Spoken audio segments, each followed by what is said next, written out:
सगळा आनंदच आनंद आहे. फक्त लहान मुलांबरोबर आज वारी करताना खरोखर एक अप्रतिम आनंद मिळाला की जो भावनेतून व्यक्त करणं अशक्य आहे. आणि जे चेहऱ्यावर तुम्ही बघत असाल सगळा उत्साहाच उत्साह आहे.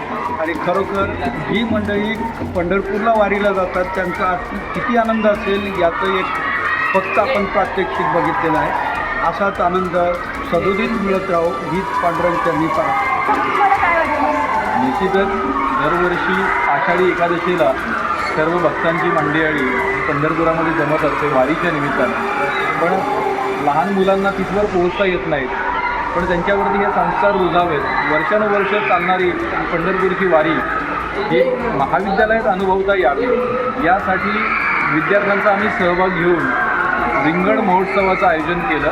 आणि त्यामध्ये निश्चितच तुम्ही प्रश्न विचारल्याप्रमाणे विद्यार्थ्यांचा सहभाग हा विलक्षण होता. याहीपेक्षा अलौकिक आनंद त्यांना मिळत होता. भक्तीचा एक मळा ज्या पद्धतीनं फुलतो तसा हा विद्यार्थ्यांचा भक्तीचा मळा या ठिकाणी फुललेला आहे. मुलांनी प्रतिकात्मक विठ्ठल रुक्मिणीच्या मूर्ती या ठिकाणी किंवा पेहराव करून वारकरी संप्रदायाचा पेहराव करून मात्र संप्रदायाचा पेहराव करून वारीमध्ये सहभागी झाले. विद्यार्थ्यांसोबत आम्हालाही हा आनंद त्यांच्यासोबत घेता आला.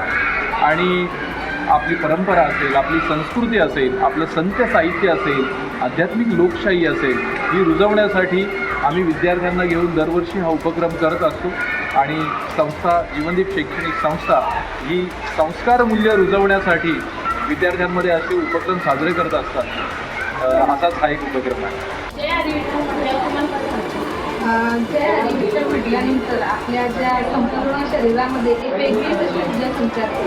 जसं पूर्वीच्या काळी शिवाजी छत्रपती शिवाजी महाराजांची नावळे हर हर महादेव बोलल्यानंतर त्यांच्या अंगात जशी ऊर्जा येते तशीच ऊर्जा जय हरी विठ्ठल बोलल्यानंतर